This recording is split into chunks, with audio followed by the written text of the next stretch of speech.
السلام علیکم ورحمۃ اللہ وبرکاتہ۔ 16 پارہ سورت کا نام ہے طٰہٰ اور آیت نمبر پڑھنے جا رہی ہوں میں 84 سے۔ اعوذ باللہ من الشیطان الرجیم، بسم اللہ الرحمن الرحیم۔ قال هم اولائی علی اثری وعجلت الیک رب لترضی۔ قال کہا، ہم اولائی وہ لوگ، علی اثری حمزہ سارا میرے نقش قدم پر ہیں، وعجلت عین جیم لام اور میں نے جلدی کی، الیک تیری طرف، ربی اے میرے رب، لترضی تاکہ تو راضی ہو جائے، یعنی خوش ہو جائے۔ تو اللہ کو خوش کرنے کا نتیجہ خوشی پانا ہوتا ہے۔ اگر آپ خوش ہونا چاہتے ہیں تو ایسا کام کریں جس سے اللہ خوش ہو، اگرچہ وہ مشکل کام ہی کیوں نہ ہو۔ قال فإنا قد فتنا قومك من بعدك وأضلهم السامري۔ قال کہا، فرمایا، فإنا بے شک ہم نے، قد تحقیق، فتنا فاتانون آزمایا ہم نے، قومک تیری قوم کو، من بعدک تیرے بعد، وأضلهم اور بھٹکا دیا ان کو، السامری سامری نے۔ تو کیا امتحان تھا اس میں؟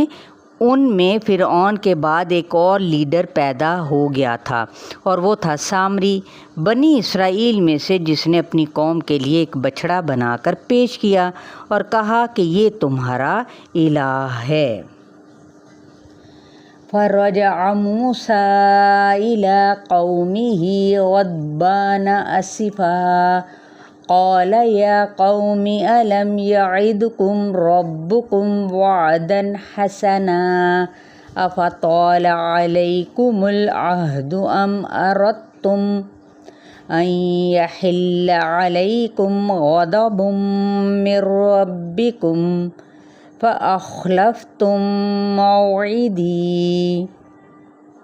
فرجع تو پلٹے حضرت موسیٰ علیہ السلام، الی قومہ اپنی قوم کی طرف، غضبان غصے میں، اسفا حمزہ سین فا غم لیے ہوئے، قالا کہا، یا قومی اے میری قوم، علم کیا نہیں، یعدکم وعدہ کیا تھا تم نے، ربکم تمہارے رب نے، وعدن حسنا اچھا وعدہ، افطال تو واو لام کیا پھر لمبا ہو گیا، علیکم العہد تم پر زمانہ، ام یا اردتم ارادہ کیا تم نے، ان یحل کہ اترے، علیکم تم پر، غضبن کوئی غضب، من ربکم تمہارے رب کی طرف سے، فاخلفتم تو خلاف کیا تم نے، موعدی میرے وعدے کا۔ اب یہاں پہ کیا ہے، موسیٰ علیہ السلام جو ان سے رنج میں اپنی قوم کی طرف لوٹے، جب انہیں پتہ چلا کہ میرے پیچھے لوگ شرک میں مبتلا ہو گئے ہیں، کہا، چند دن کے لیے تو میں گیا تھا اور تم نے میرے پیچھے وعدہ خلافی کی۔ کون سا وعدہ؟ ہر قوم جو اپنے نبی سے کرتی ہے کہ اس کی دی ہوئی ہدایت پر قائم رہے گی، تو اللہ کے سوا کسی کی بندگی نہ کرنا، یعنی اللہ تعالیٰ کی اطاعت کی بجائے انہوں نے کیا کیا؟ شرک کیا۔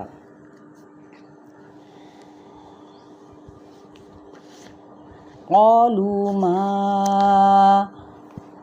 أخلفنا موعدك بملكنا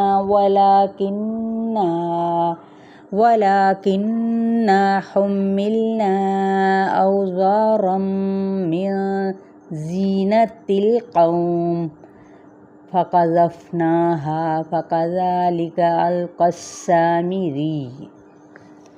قالوا انہوں نے کہا، ما نہیں، اخلفنا خلاف کیا ہم نے، موعدہ کا تیرا وعدہ، بملکنا اپنے اختیار سے، ولیکننا بلکہ ہم، حملنا اٹھوائے گئے ہم، اوزارن بوجھ، من زینت القومی قوم کے زیورات میں سے، فقذفناہا قاف زال فا تو پھینک دیا ہم نے ان کو، فکذالک پھر اسی طرح القا ڈال دیا، السامری سامری نے۔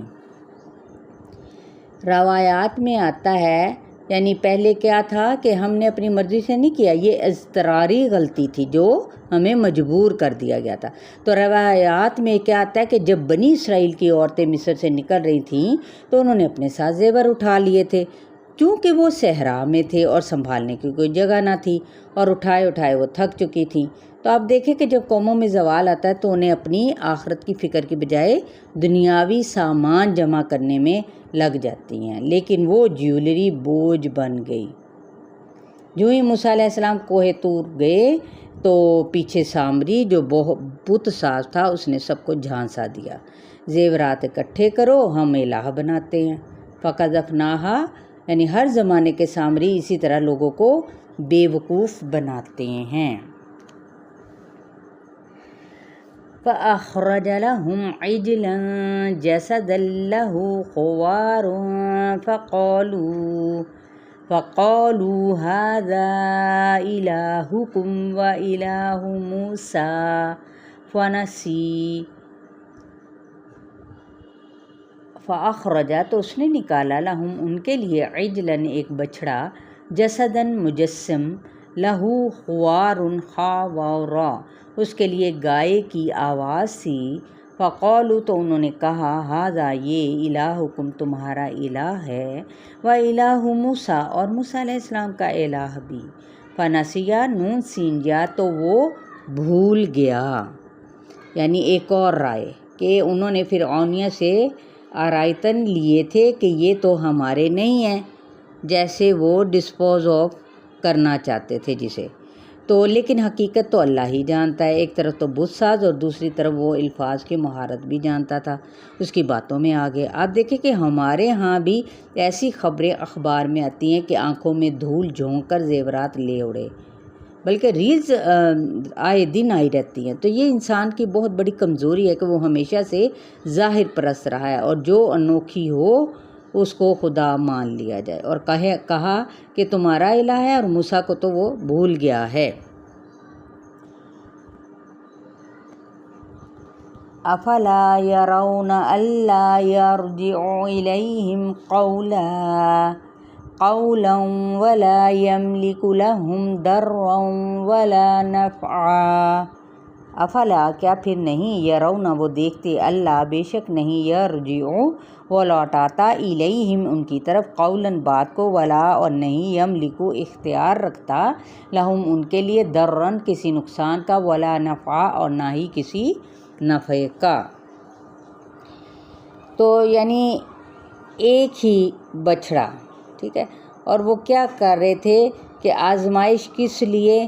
اب آپ دیکھیں کہ اسی آیت کے اندر کہ وہ دیکھ نہیں رہے تھے کہ ان کی طرف کوئی جواب نہیں دیتا، اور جو نفع اور نقصان کا اختیار ہی نہ رکھے، تو آپ خود سوچیں وہ خدا کیسے ہو سکتا ہے۔ آیت نمبر 89 تک آپ لوگوں کا لیسن ہے۔